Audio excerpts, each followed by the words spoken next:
Hast thou stayed? I must have fled. That is what the vision said. In his chamber all alone, kneeling on the floor of stone, prayed the monk in deep contrition for his sins of indecision, prayed for greater self-denial in temptation and in trial. It was noonday by the dial, and the monk was all alone. Suddenly, as if it lightened, an unwonted splendour brightened all within him and without him in that narrow cell of stone. And he saw the blessed vision of our Lord with light Elysian, like a vesture wrapped about him, like a garment round him thrown. Not as crucified and slain, not in agonies of pain, not with bleeding hands and feet, did the monk his master see, but as in the village street, in the house or harvest field, halt and lame and blind he healed, when he walked in Galilee. In an attitude imploring, hands upon his bosom crossed, wondering, worshipping, adoring, knelt the monk in rapture lost. Lord, he thought, in heaven that reignest, who am I, that thus thou deignest to reveal thyself to me? Who am I, that from the centre of thy glory thou should enter this poor cell, my guest to be? Then, amid his exultation, loud the convent bell appalling, from its belfry, calling, calling, rang through court and corridor with persistent irritation he had never heard before. It was now the appointed hour, when alike in shine or shower, winter's cold or summer's heat, to the convent portals came all the blind and halt and lame, all the beggars of the street, for the daily dole of food dealt them by the brotherhood. And the almoner was he, who upon his bended knee, wrapped in silent ecstasy of divinest self-surrender, saw the vision and the splendour. Deep distress and hesitation mingled with his adoration. Should he go, or should he stay?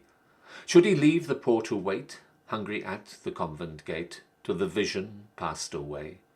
Should he slight his radiant guest, slight this visitant celestial, for a crowd of ragged bestial beggars at the convent gate? Would the vision there remain? Would the vision come again? Then a voice within his breast whispered audible and clear, as if to the outward ear, "Do thy duty, that is best. Leave unto thy Lord the rest." Straightway to his feet he started, and with longing look intent on the blessed vision bent, slowly from his cell departed, slowly on his errand went.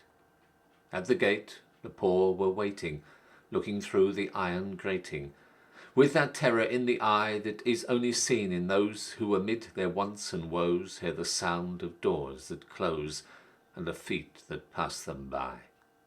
Grown familiar with disfavour, grown familiar with the savour of the bread by which men die. But today, they knew not why, like the gate of paradise seemed the convent sate to rise. Like a sacrament divine seemed to them the bread and wine. In his heart the monk was praying, thinking of the homeless poor, what they suffer and endure, what we see not, what we see. And the inward voice was saying, "Whatsoever thing thou doest to the least of mind and lowest, that thou doest unto me." Unto me? But had the vision come to him in beggar's clothing, come a mendicant imploring, would he then have knelt adoring, or have listened with derision, and have turned away with loathing?